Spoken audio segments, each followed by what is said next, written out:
ሰላም ጤና ይስጥልን ክብራን ተመልካቾቻችን ከካፋ ቴሌቪዥን ለሳቱ ያዘጋጀናቸውን ዜናዎች ይዘን ቀርበናል። ከዜናዎቹ ጋር ብሩክታይት ብርሃን ነኝ። ቃልን በተግባር ለኢትዮጵያ ብልጽግና በሚል መሪ ቃል የካፋ ዞን ብልጽግና ፓርቲ የዞን ማዕከል የፐብሊክ ሰርቫንት የብልጽግና ፓርቲ አባላት የግማሽ ምርጫ ዘመን ኮንፈረንስ አካሂዷል። የስድስተኛ ዙር ሀገር አቀፍ ምርጫው የሁለት ዓመታት ተኩል አፈጻጸምና የቀሪ የምርጫ ዘመን ዋና የፓርቲ ትኩረት አቅጣጫዎች ላይ ያተኮረ ውይይት ተደርጓል። ምረት ማሙ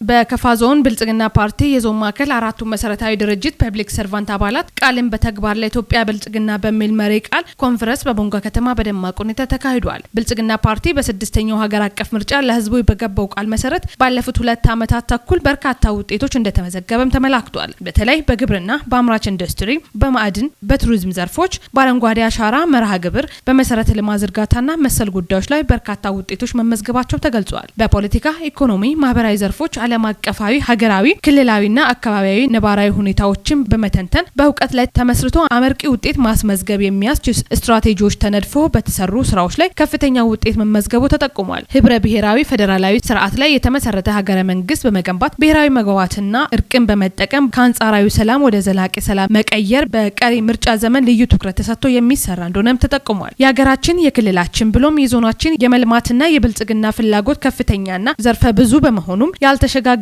በርካታ መሰናክሎች ያለበት መሆኑን በመገንዘብ እነዚህ ችግሮች ሙሉ በሙሉ በመቅረፍ መላው አባልና ደጋፊዎች ህዝቡን በማስተባበር ቀሪ የምርጫ ዘመን የተሻለ አፈጻጸም ይጠበቃልን ብሏል። የካፋ ዞን ብልጽግና ፓርቲ ኢንስፔክሽንና ስነ ምግባር ኮሚሽን በየመሰረታዊ ድርጅት 5 አባላት ያሉት መሰረታዊ ድርጅት አመራር በመምረጥ በኮንፈረንሱ አጽድቋል። በኮንፈረንሱ መጨረሻ በዞኑ ደረጃ የሚካሄደው ኮንፈረንስ የሚሳተፉ አባላት በመምረጥና በአራቱም መሰረታዊ ድርጅት ባሉ 12 ነጥብ የአቋም መግለጫ በማውጣት ተስማምቶ ኮንፈረንሱ ተጠናቋል። በረመዳን ጾም ድሆችን መርዳትና የተቸገሩትን መደገፍ እንደሚገባ በቁርአንና ሐዲስ ግዴታ የተጣለ መሆኑ ተገለጸ። እንደዚሁም የሙስሊሙ ማህበረሰብ ለሀገር ሰላም በጋራ መስራትና መጸለይ እንዳለበት ተጠቁሟል። ናስር ተሞም ያዘጋጀው እንደሚከተለው ይቀርባል። 1445ኛው የረመዳን ጾም በተመለከተ አስተያየት የሰጡን የቦንጋ ከተማ ነዋሪ የሆኑ የእምነቱ ምሁራን እንደገለጹት የረመዳን ወር የምህረትና የእዝነት ወር መሆኑን አመልክተው ይህም ከሌሎች ወራት እንደሚለየው አብራርተዋል። ረመዳን እንግዲህ ከሌላ ወራቶች የሚለዩበት ብዙ ነው። ረመዳን ማለት መጀመሪያ አነሳሱ ስንጀምር የአንድ ወር ስም ነው። የሂጅራ አቆጣጠር የ9ኛ ወር ረመዳን ትባላለችና እቺ ወር ከሌላ ወር የምትለይበትን ሁኔታዎች አላህም በቁርአን ውስጥ ነብዩ መሐመድ ሰለላሁ ዐለይሂ ወሰለም መሪተኛ በሐዲሳቸው ተናግረዋል። ከነዚያው እንደውም ባጭሩ ረመዳን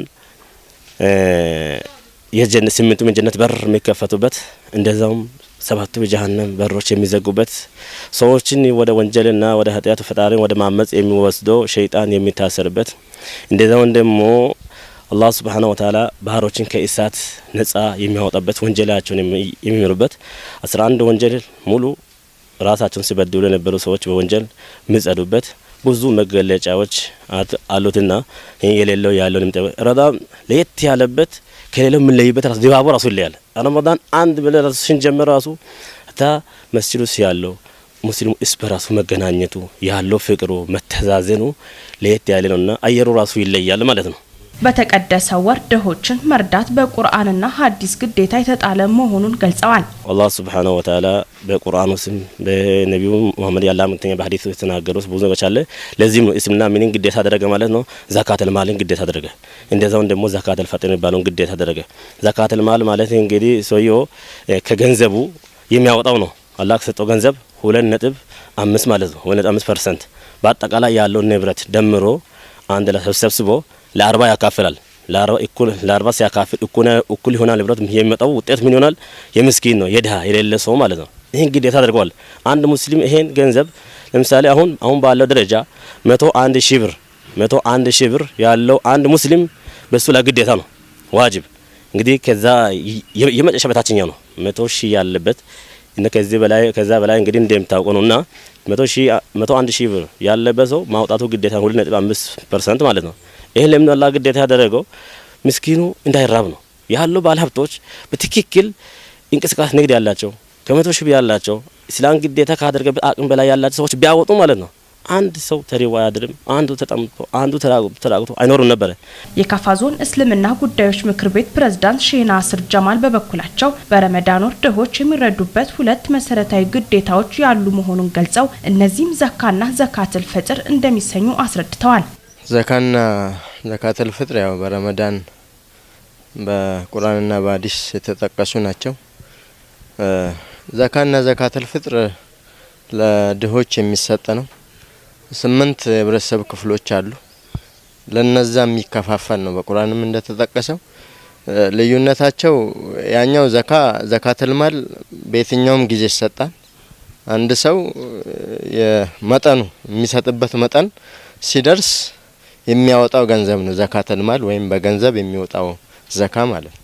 ዘካተል ፍጥር የሚባለው ደግሞ አንድ ሰው ሊያፈጥር ሲል ከአንድ ቀን ወይም ከሁለት ቀን በፊት የሚሰጠው ዘካተል ፍጥር ነው። ይሄ ግዴታ ነው። ሁለቱም ግዴታ ናቸው።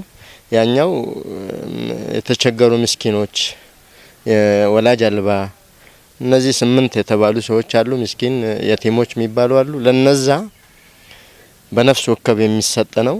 ያ በበዓላት ቀን ሀብታሞችን ደጅ እንዳይጠኑ ለማድረግ ራሳቸውን ተብቃቅቶ እንዲኖሩ ለማስቻል የሚደረግ ትልቅ ተጽዕኖ ፈጣሪ ህግ ነው ማለት ነው።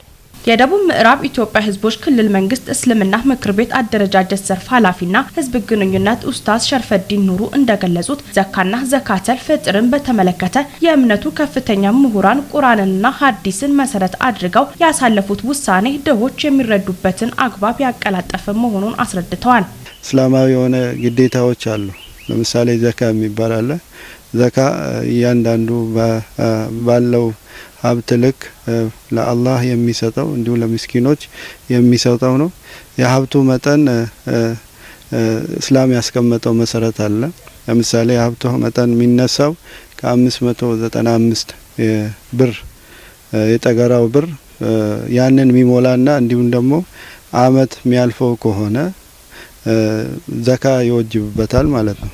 ይሄ ደግሞ 595 ግራም የሆነው በዑለሞች ስምምነት ነው። አገር አቀፍ የዑለሞች መድረክ ነበርና በዛ ተስማምተው ዘካ መውጣት ያለበት ከ595 የጠገራ ብር እንጂ በ85 ወርቅ መሆን የለበትም። ብዙ ምስኪኖች ላይደርሳቸው ይችላል፣ እንዲሁም ደግሞ ሰጪ ላይኖር ይችላል በሚል ወደ 595 ግራም የጠገራ ብር ተለውጦ ያ ደግሞ አሁን ያለው ሂሳብ ሲሰላ 100 ምናምን ሺህ ብር ነው። 100 ሺህ ብር ነው። 101 ሺህ ብር አካባቢ ይደርሳል። በዚሁ መሰረት ባለፉት ቀናት እንደ ክልል ሰፊ ስራዎች መሰራታቸውንም አብራርተዋል። ያው የሙስሊም ማህበረሰብ ዋናው መገለጫ እርስ በርስ መረዳዳት፣ መተሳሰብ፣ መደጋገፍ ነው። ይሄ ደግሞ የነብዩም ሰለላሁ ዐለይሂ ወሰለም አስተምሮ ነው።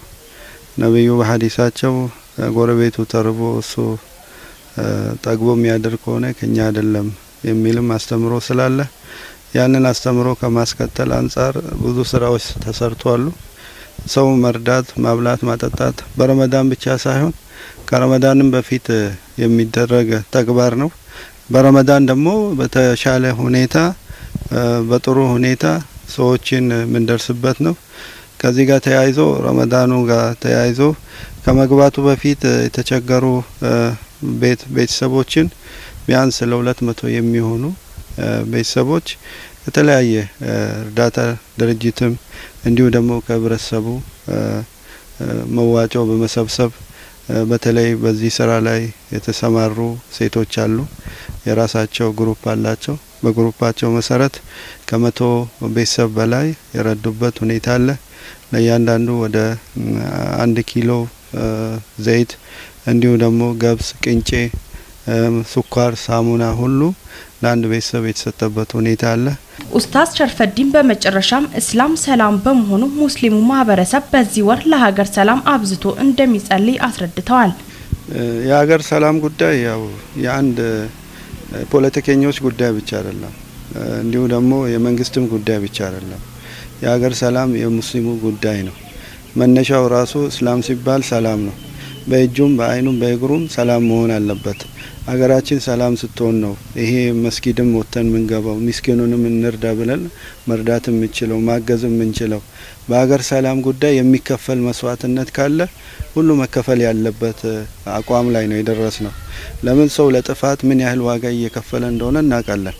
ለሰላም ደግሞ የሚከፈል ዋጋ ሁሉ ተከፍሎ ሀገራችን እንደሚታወቀው አካባቢያችን በብዛት እንደ ክልል በጣም ሰላም የሰፈነበት ነው ከሌላው አንጻር ሲታይ ማለት ነው። ይህንን ሰላሙን አጎልብቶ አጠንክሮ ከመሄድ አንጻር ዱዓም ያስፈልጋል። ለምሳሌ አሁን በየሰላት ወቅቱ የሚደረግ ወሩን ሙሉ የሚደረግ ዱዓ አለ።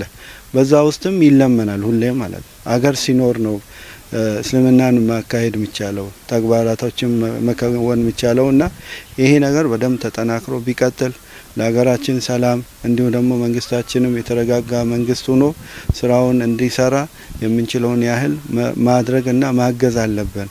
ከጥፋት ኃይሎች ጎን ሳይሆን ከሰላም ኃይሎች ሰላምን ከሚያመጡ ኃይሎች ጎን መቆም ነው ያለበት ሙስሊሙ። በስም መሐመድ አህመድ ተብለን የጥፋት አጀንዳ ይዘን ማራመድ እንደሌለብን የእስላም የሚያስተምረው ነው። እኛም ደግሞ ተከታታይ እያስተማርን ያለነው ተግባር ነው ማለት ነው። ቃልን በተግባር ለኢትዮጵያ ብልጽግና በሚል መሪ ሀሳብ የወረዳ ማዕከል አባላት ኮንፈረንስ በቢጣ ወረዳ እየተካሄደ ነው። በወረዳው ማዕከል የሚገኙ የመሰረታዊ ፓርቲ አመራሮችና አባላት በመድረኩ ተሳታፊ ሆነዋል። የወረዳው ብልጽግና ፓርቲ ጽህፈት ቤት ኃላፊ አቶ ታጋይ አዴሎ መድረኩን ሲያስጀምሩ እንደገለጹት የብልጽግና ፓርቲ በህዝብ ተመርጦ አገር የመምራት ኃላፊነት ከተረከበ ወዲህ ሁሉንም ዘርፎች ሪፎርም በማድረግ በርካታ ስራዎች እያከናወነ እንደሚገኝ ጠቁሞ ባለፉት 2 ዓመታት ከግማሽ የምርጫ ዘመን የተሰሩ ውጤታማ ተግባራቶች ተጠናክረው እንዲቀጥሉ አባላት የድርሻቸውን ሊወጡ እንደሚገባ አመላክተዋል። በመድረኩ የወረዳው ወጣቶች ሊግ ጽህፈት ቤት ኃላፊ አቶ አንተነህ ዳኘው የውይይቱን መነሻ ሰነድ አቅርበዋል። በቀረበው የመወያያ ሰነድ ላይ በቀጣይ ውይይት እንደሚደረግ ይጠበቃል። ዘገባው የቢጣ ወረዳ መንግስት ኮሚኒኬሽን ጉዳይ ጽህፈት ቤት ነው። የበለጸገች ኢትዮጵያ ለትውልድ ለማውረስ የሴቶች ሚና ከፍተኛ በመሆኑ የመሪነት ሚናቸውን ሊወጡ ይገባል ተባለ። ሴቶችን እናብቃ፣ ሰላምን እናስፍን፣ ልማትን እናረጋግጥ በሚል መሪ ቃል በዓለም አቀፍ ደረጃ ለ113ኛ ጊዜ በሀገራችን ለ48ኛ ጊዜ ዓለም አቀፉ የሴቶች ቀን በዓል በደቡብ ምዕራብ ኢትዮጵያ ህዝቦች ክልል ሴቶች ህጻናትና ጉዳይ ቢሮ አስተባባሪነት የቴፒ ብዝሃ ማዕከል የክልል ሴክተር መስሪያ ቤቶች በጋራ አክብረዋል።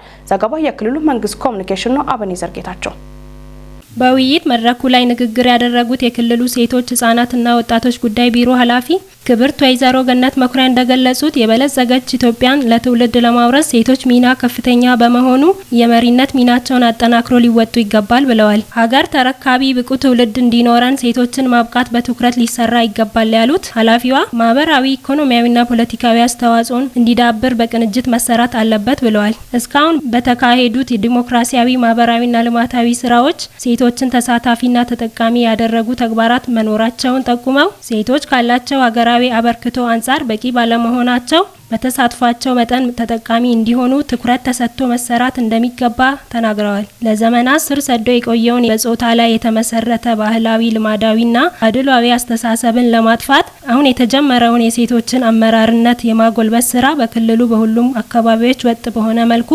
መተግበር እንደሚገባ አስረድተዋል። ሴቶች ለሰላም፣ ለኢኮኖሚ እድገትና ለዲሞክራሲ ስርዓት ግንባታ እያበረከቱት ያለው አስተዋጽኦ በሀገራችን ከተመዘገቡት ሁለንተናዊ ለውጦች የጎላ መሆኑን ገልጸው ይህን ተግባር አጠናክሮ ማስቀጠል እንዳለባቸው አጽንኦት ሰጥተዋል። በዕለቱ ድጋፍ የሚሹ ተማሪዎች የመማሪያ ቁሳቁስ ድጋፍ በክልሉ ሴቶች ህጻናትና ወጣቶች ጉዳይ ቢሮ ተደርጓል። በውይይቱ የክልሉ አመራሮች ጨምሮ የሴክተር ባለሙያዎች ተሳትፈዋል። የካፋ ዞን ጌሻ ወረዳ ወዶ ጤና ጣቢያ የእናቶችን ሞት ለመቀነስ በትኩረት እየሰራ መሆኑ ተገለጸ። ጤና ጣቢያው የነፍሰ ጡር እናቶችን ጉዳይ ሁሉም ትኩረት ሰጥቶ እንዲሰራ አሳስበዋል። መንግስት በአገር አቀፍ ደረጃ የእናቶችን ሞት ለመቀነስ ትኩረት ሰጥቶ እየሰራ ይገኛል። በተመሳሳይ የደቡብ ምዕራብ ኢትዮጵያ ህዝቦች ክልል መንግስትም ይሁን የካፋ ዞን በነፍሰ ጡር እናቶች ላይ በተለያዩ ምክንያቶች የሚደርሰውን ሞት ለመቀነስ እየሰሩ መሆናቸው ይታወቃል። ከነዚህ መካከል በጌሻ ወረዳ የሚገኘው የወዶ ጤና ጣቢያ አንዱ ሲሆን ይሄው ጤና ጣቢያ ለነፍሰ ጡር እናቶች ተገቢውን ትኩረት ሰጥቶ የሚሰራ ተቋም መሆኑ ታውቋል። ይህንን በተመለከተ ለቴሌቪዥን ጣቢያችን አስተያየት የሰጡት አካላት በጤና ጣቢያው ለነፍሰ ጡር እናቶች የሚደረግ ክትትልና እንክብካቤ መኖሩን ተናግረዋል። የወዶ ጤና ጣቢያ ባለሙያዎች በበኩላቸው ለነፍሰ ጡር እናቶች ተገቢ የሆነ ሙያዊ እገዛ የሚያደርጉ መሆናቸውን ተናግረዋል። የጤና ጣቢያው ኃላፊ በበኩላቸው የነፍሰ ጡር እናቶችን ሞት ለመቀነስ በተቋም ደረጃ ዘርፈ ብዙ ስራዎች እየተሰሩ መሆኑን ተናግረዋል። የወረዳው ጤና ጽሕፈት ቤት ኃላፊ በሰጡት አስተያየት በወረዳው ደረጃ ካሉ 3 ጤና ጣቢያዎች አንዱ የሆነው የወዶ ጤና ጣቢያ የእናቶችን ሞት ለመቀነስ እየተሰራ መሆኑን ተናግረዋል።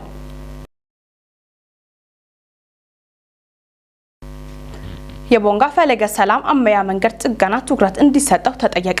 የደቡብ ምዕራብ ኢትዮጵያ ሕዝቦች ክልል ርዕሰ መስተዳድር ዶክተር ኢንጂነር ነጋሽ ዋጌሾ ከኢትዮጵያ የመንገዶች አስተዳደር ምክትል ዋና ዳይሬክተር ኢንጂነር መልካ በቀለና ከጅማ ዲስትሪክት አመራሮች ጋር በመሆን የቦንጋ ፈለገ ሰላም አመያ መንገድ ጎብኝቷል።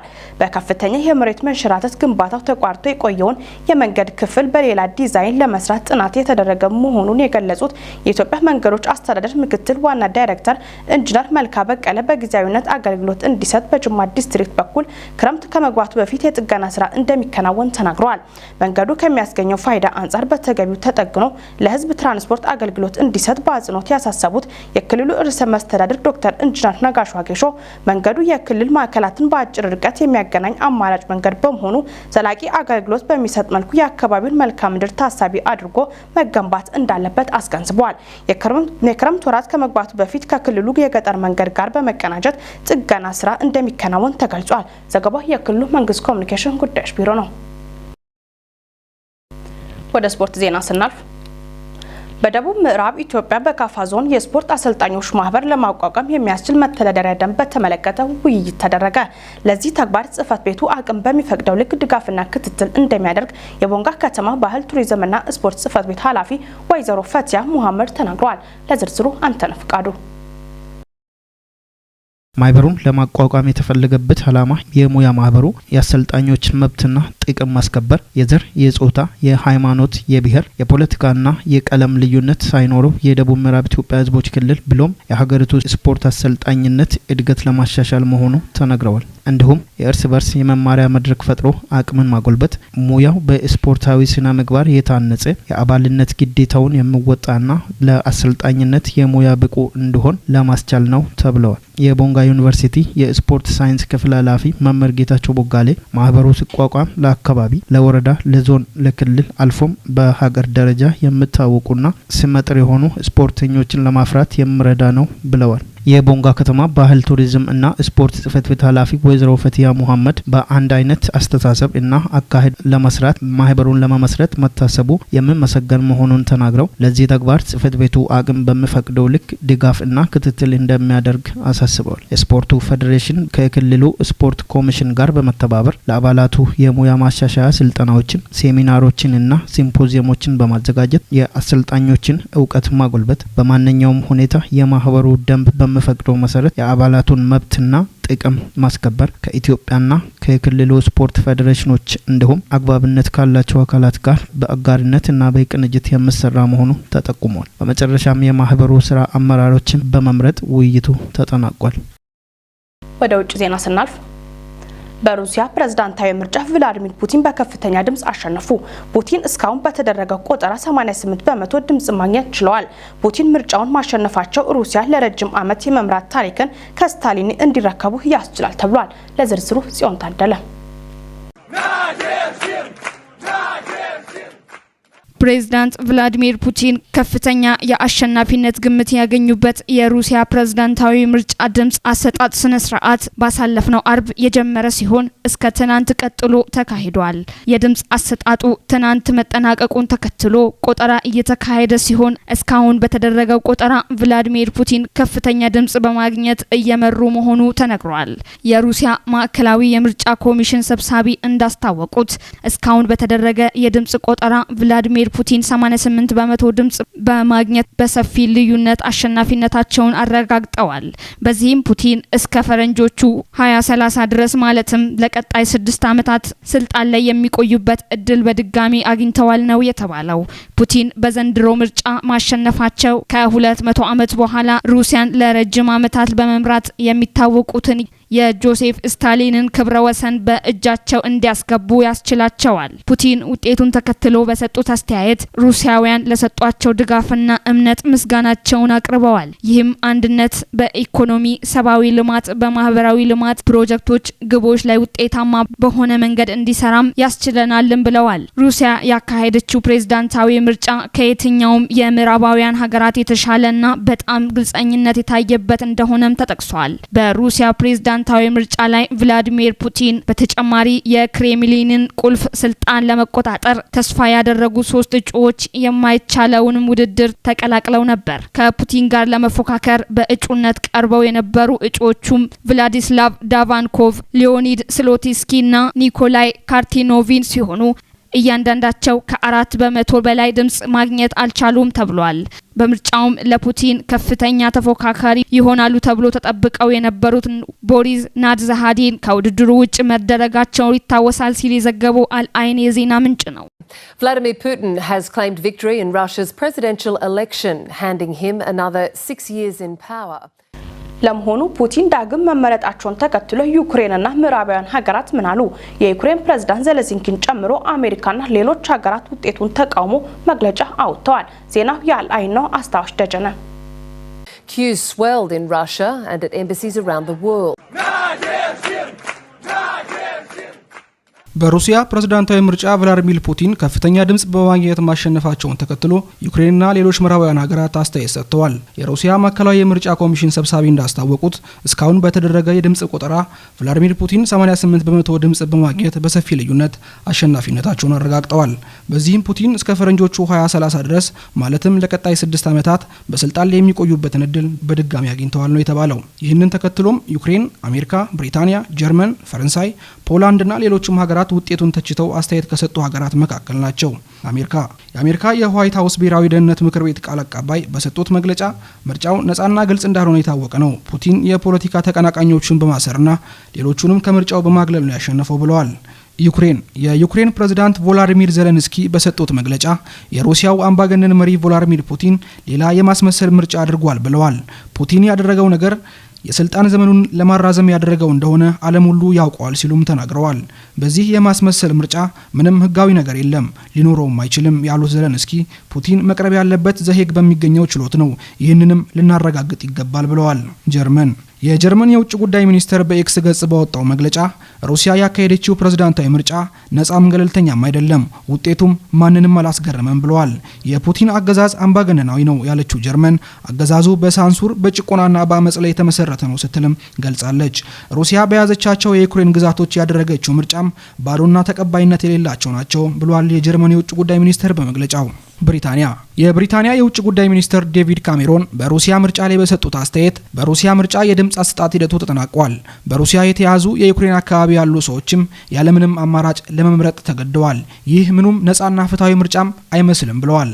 ምዕራባውያንና ዩክሬን ምርጫው ነጻና ፍትሃዊ አይደለም ብለው ቢያጣጥሉትም የሩሲያው ፕሬዝዳንት ቭላዲሚር ፑቲን በበኩላቸው ሩሲያ ያካሄደችው ፕሬዝዳንታዊ ምርጫ ከየትኛውም የምዕራባውያን ሀገራት የተሻለና በጣም ግልጸኝነት የታየበት እንደሆነ ጠቅሰዋል። The long-serving leader, none were considered real challenges. Mr. Putin's most prominent opponent. በሌላ ዜና የተባበሩት መንግስታት ድርጅት ተመድ የህፃናት ኤጀንሲ እስራኤል በጋዛ እየፈጸመችው ባለው ጥቃት 13000 ህፃናት መገደላቸውን አስታወቀ። አዲስ አለማየሁ The idea of a diplomatic breakthrough comes as Israeli Prime Minister Benjamin Netanyahu is doubling down on his intentions to invade Gaza's southernmost city of Rafah. ኤጀንሲው እንደገለጸው ግድያ ከተፈጸመባቸው በተጨማሪ በርካታ ህጻናት በራብ እየተሰቃዩ ነው። The young who each day go out to feed their families. የኤጀንሲው ዋና ዳይሬክተር ካትሪን ሩዜል በሺዎች የሚቆጠሩ ህጻናት ጉዳት ደርሶባቸዋል ወይም የት እንዳሉ ለማወቅ አልቻልንም ነው ያሉት። ይህን ያህል የህጻናት ሞት በሌሎች ሀገራት ባሉ ግጭቶች አልታየም ሲሉ መናገራቸውን ሮይተርስ ዘግቧል። በከፍተኛ የምግብ እጥረት ሲሰቃዩ የነበሩ ህጻናት ማየታቸውን የገለጹት ሩዜል ዓለም ግን ድምጽ እያሰማ አይደለም ብለዋል። ዳይሬክተሯ እርዳታ የጫነ ተሽከርካሪ ወደ ጋዛ ለማስገባት ከፍተኛ እንቅፋት እያጋጠማቸው እንደሆነ ተናግረዋል።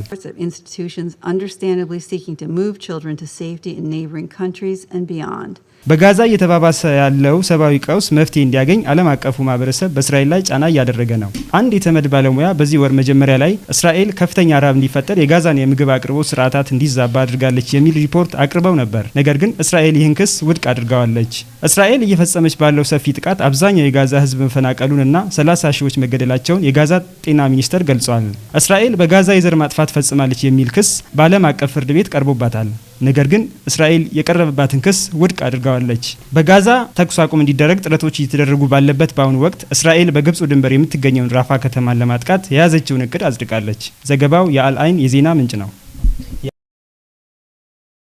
ክቡራን ተመልካቾቻችን ከካፋ ቴሌቪዥን ለሳቱ ያዘጋጀናቸው ዜናዎች እስካሁኖቹ ነበሩ። ዜናዎቹን እየመራው እኔ ብሩክታይት ብርሃኑ አብራችሁ ቆይታ አደረኩ። ከቀሪ የካፋ ቴሌቪዥን መሰናዶች ጋር መልካም ጊዜ